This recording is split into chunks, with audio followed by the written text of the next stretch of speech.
Bonjour à tous. Donc moi Bonjour. moi c'est Cécile de chez Carnot et je suis avec Laura. On est toutes les 2 là pour vous accompagner sur la plateforme. On vous a proposé un atelier en ligne où vous allez poser vos questions et où on vous répondait. Vous avez été nombreux à nous dire que ce format vous intéressait beaucoup, mais que la période n'était pas, propice, que vous n'étiez pas disponible et vous nous avez donc posé vos questions par écrit. On a donc décidé de retomber sur nos pattes et on vous propose une vidéo où on répond à vos questions. On sait que parfois le timing n'est pas parfait, donc n'hésitez pas à nous répondre, par email et nous dire c'est quoi les thèmes que vous souhaitez aborder en priorité et à quel moment. Ça peut être une période, une heure de la journée, dites-nous, on s'adapte. Bon, bah, c'est parti. Je vais te poser la première question qu'on a reçue, Laura, de Jean-Yves de la Somme, qui est président de Puma et qui nous demande comment, s'assurer que ces carnotes sont, OK, fonctionnent bien avant la reprise de l'activité. Eh ben déjà bonjour à tous. Donc comme le disait Cécile, donc moi c'est Laura. Donc je vais répondre à la question de Jean-Yves, mais elle concerne tout le monde, hein, pas que les CUMA, ça concerne les ETA, enfin bon bref, tout le public, qui a des carnotes. Donc comment s'assurer que les carnotes marchent bien avant la reprise? Eh bien, alors déjà vous pouvez vous référer, au dernier atelier en ligne de Linda et Damien. Mais sinon, je vous invite à vous connecter sur la plateforme, donc soit sur le web, soit, sur, l'application mobile et donc à vérifier l'état de vos carnotes. Donc vous allez dans l'onglet carnotes et vous vérifiez bien s'ils ont de la batterie et s'ils se sont connectés dernièrement. S'ils ne se sont pas connectés depuis plus de 48 heures, ils apparaîtront en rouge sur la plateforme et donc à ce moment-là, on vous invite à remplir un diagnostic pour que le support puisse, directement, regarder, s'il y a un problème et qu'est-ce que ça peut être comme problème.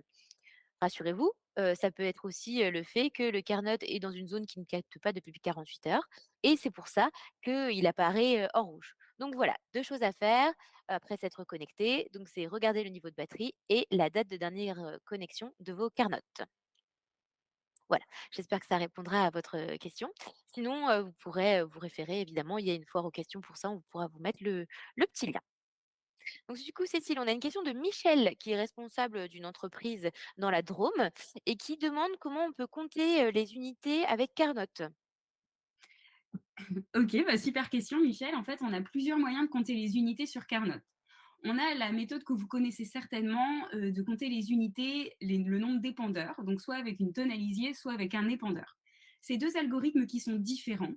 Pour une tonne à lisier, vous devez aller identifier le point de rechargement en dessinant un corps de ferme et on va aller compter les allers-retours entre le point de rechargement jusqu'à la parcelle. Pour un épandeur, le point de rechargement peut varier et être en parcelle.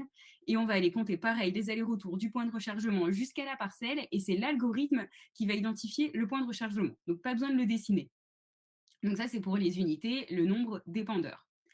On sait également compter les unités, par exemple les ballots de la presse, grâce à un capteur comptage.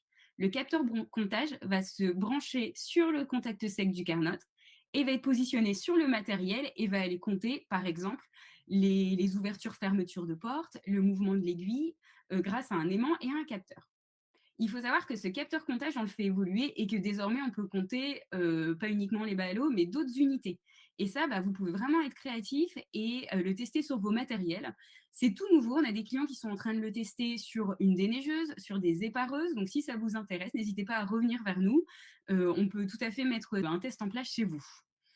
On peut compter des unités ou du temps également, donc du temps d'ouverture de porte, du temps de travail. Voilà, ça c'est bon à savoir. Et également reçu d'autres questions, donc tiens, on retourne cette fois-ci dans la Drôme également, avec Jeanne qui nous demande qui reçoit les alertes batterie et décrochage. OK. Alors Jeanne, bah, c'est une bonne question.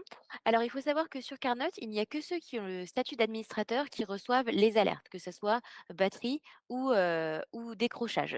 Donc si vous souhaitez que quelqu'un au sein de votre structure, de votre CUMA, de votre, voilà, de votre, ETA, reçoive les alertes, il faut que cette personne ait le statut d'administrateur. On sait que c'est pas forcément toujours le cas parce que effectivement, on peut avoir des chauffeurs ou des responsables de matériel, mais qui gèrent leur carnote et qui ont besoin notamment d'avoir, bah, les alertes batterie parce que, bah, à ce moment-là, c'est à eux que revient la charge de mettre en charge les carnotes, par exemple. Et bien, à ce moment-là, voilà, on vous invite peut-être à vous être administrateur et puis pourquoi pas, on sait que ça se fait souvent, avoir un groupe WhatsApp sur lequel passent les informations, notamment, de, remise en charge, du carnote. Tout le monde en plus n'est pas, n'est pas très mail, donc voilà, ça peut aussi passer par un groupe WhatsApp.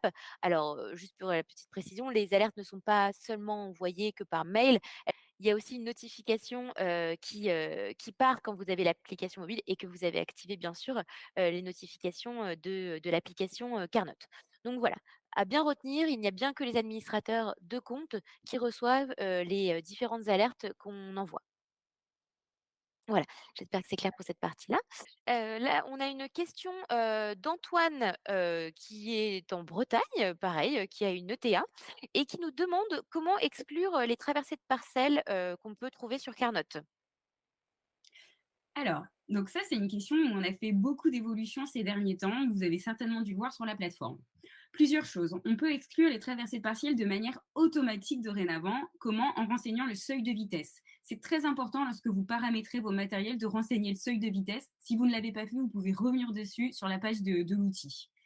On va en fait donner cette information supplémentaire à l'algorithme et lui dire que vous n'êtes pas en train de travailler, mais de traverser une parcelle grâce à cette vitesse. Et donc ça va permettre de l'exclure automatiquement.